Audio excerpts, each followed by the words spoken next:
Hey guys, welcome to today's video. We are going to be playing with a brand new eyeshadow palette from Melt Cosmetics. I have in front of me the She's in Parties eyeshadow palette. This color story is just absolutely stunning. Like seriously, this is so beautiful. When I got this in the mail yesterday, I like ripped open the box and just went to Swatch Town, I call it. I love swatching eyeshadow palettes. It's like one of my favorite things to do. Sometimes I actually wonder if I love playing with the eyeshadow or swatching them more. It's a toss-up, I'll be honest with you. But this color story just spoke to me. It looks so beautiful. It's just like wine colors and just beautiful and gorgeous. So we're gonna play with this today, do a first impressions, create a look together, do a tutorial, zoom in. You guys know the drill. So with that being said, let's just jump into it. Let's go ahead and play with this gorgeous eyeshadow palette. Now, I also recently picked up the 420 palette as well. Oh my goodness. This palette is so good. I don't know why I didn't do a dedicated review, but if you guys do want to see a video on this palette, leave a comment down below because wow, the shades in here are just mind-blowing. Nonetheless, I am hoping that this palette works just as well as that one. I already have an idea too of the look that I want to create. That's one thing I do want to comment about this palette is that the color story looks very easy to work with. It just looks so easy to create a look, lighter shades, deeper shades, a few metallics, boom, good to go. So let's just go ahead and jump into it. I already primed my lids with some of the Urban Decay Original Primer Potion, and I set it down with some of the Laura Mercier setting powder. I'm going to start off with this lighter purpley lilac shade right here called Total Immortal. I'm going to take the Alter Ego. This doesn't have a number in it, but it's just like a fluffy crease brush. If you're looking for affordable brushes, Alter Ego has some fantastic eyeshadow brushes. They're so good. Just gonna lightly work that into the crease just to get an idea of what we're working with here pigmentation wise. Color is just so like soft and pretty, blending pretty easily. One thing I will say about Melt's eyeshadow formula is that they are extremely pigmented, like very pigmented. You have to start off with a little bit, use a very light hand, and blend. The fluffier the brush, the better when working with these. If you have hooded eyes, start off with a more tapered blending brush that's a little bit on the fluffy side. I do want this shade to diffuse more since I'm starting out with something lighter, so I'm okay starting with a brush that is a little bit larger.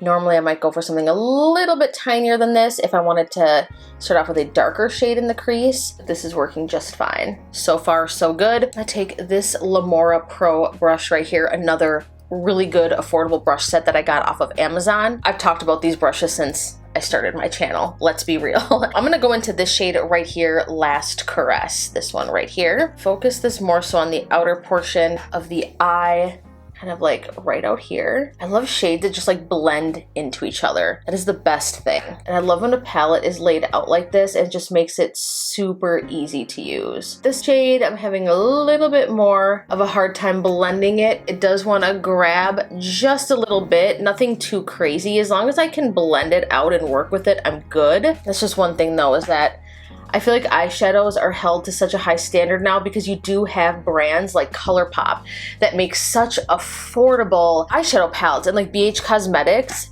and their formulas are just fantastic, and you don't have to work super hard to blend them or to get them to work, and they're extremely affordable. So for me, I have kind of a hard time being like, oh yeah, you know, this palette is $40, $50. You have to blend it a bit, but it looks really pretty.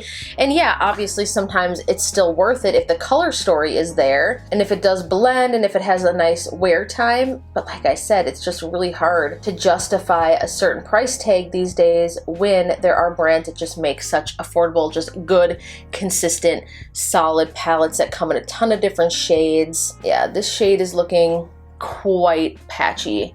I'm a little bit disappointed because I really wanted this to turn out well. Obviously, first impressions with eyeshadow palettes, you have to try different bases. Sometimes certain eyeshadows work better on a fresh base, meaning like you didn't set it with a setting powder.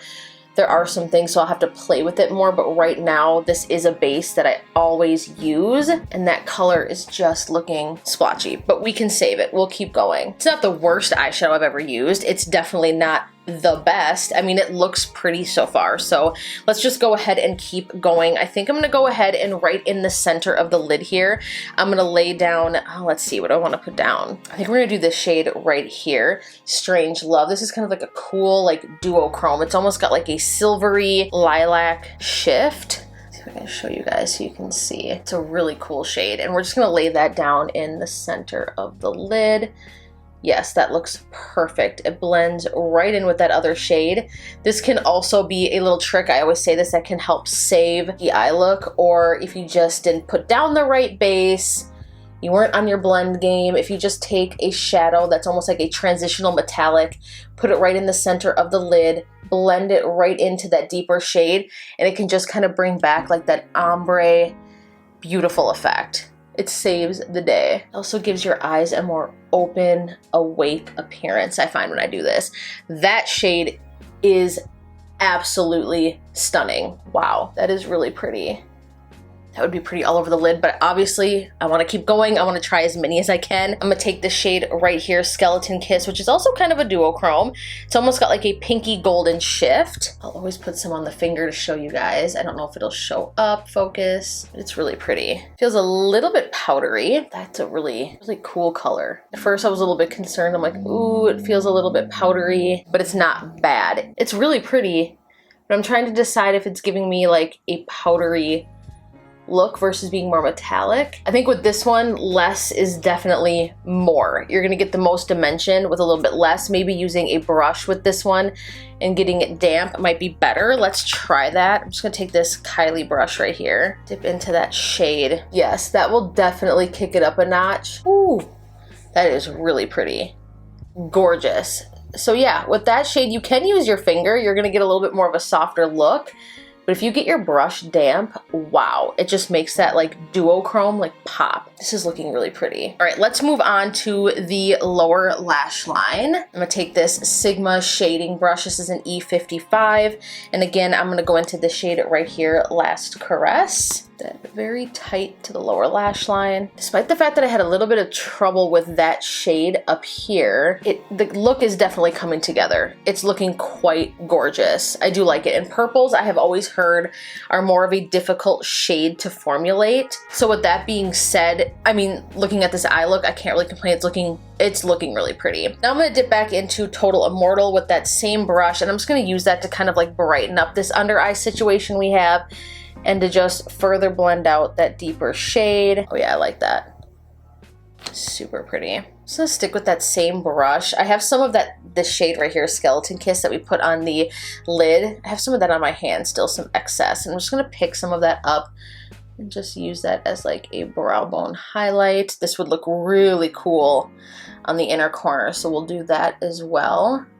I need a little bit more of a precise brush. This is a BH Cosmetics number 11 brush. Pick up more of Skeleton Kiss. I am gonna go ahead and spray some setting mist on that because I really want that inner corner to pop. Oh yes, that is gorgeous. Yeah, you guys, this color is bomb. This shade is bomb if you get your brush a little bit damp. That is just gorgeous.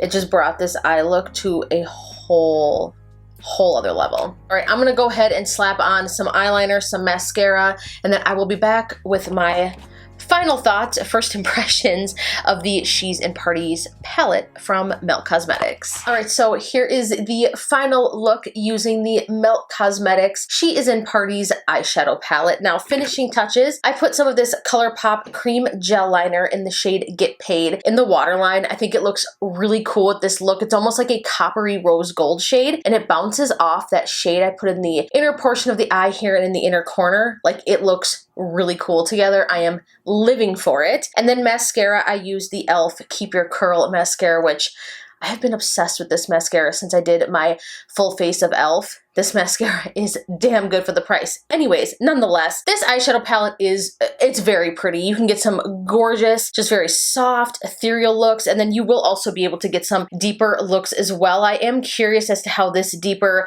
matte shade right here, what is this, Mean Streak, performs, because again, as I mentioned, sometimes those purpley shades, as I've heard, can be a little bit harder to formulate. They end up being a little bit harder to blend. So obviously this is a first impressions. I will have to play with this palette more, but I do have to say the plus is that I do feel like they did the color story of this very well. The first portion of this palette goes together. This is ultimately what I ended up using. This is perfect for more daytime looks. If you want to go deeper, night looks, more smoky, this half of the palette right here is going to be for you. Obviously, I feel like all of these colors can be used and mixed and matched in different ways, but I do think it is nice the way that the palette is laid out.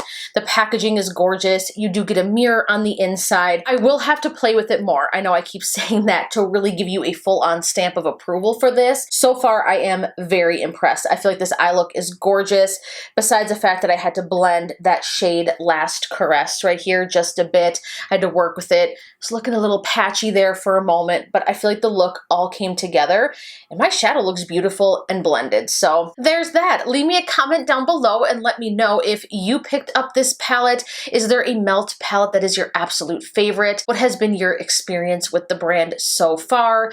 Have you tried stuff that has just been a total fail? Comment down below. If you enjoyed this video, please be sure to give it a huge thumbs up. That way YouTube knows to go ahead and pop this video up and recommend it. It definitely helps me out a lot. Be sure to hit subscribe if you enjoy the content. I love you guys so much, and I look forward to seeing you in the next video. Mwah. Bye guys!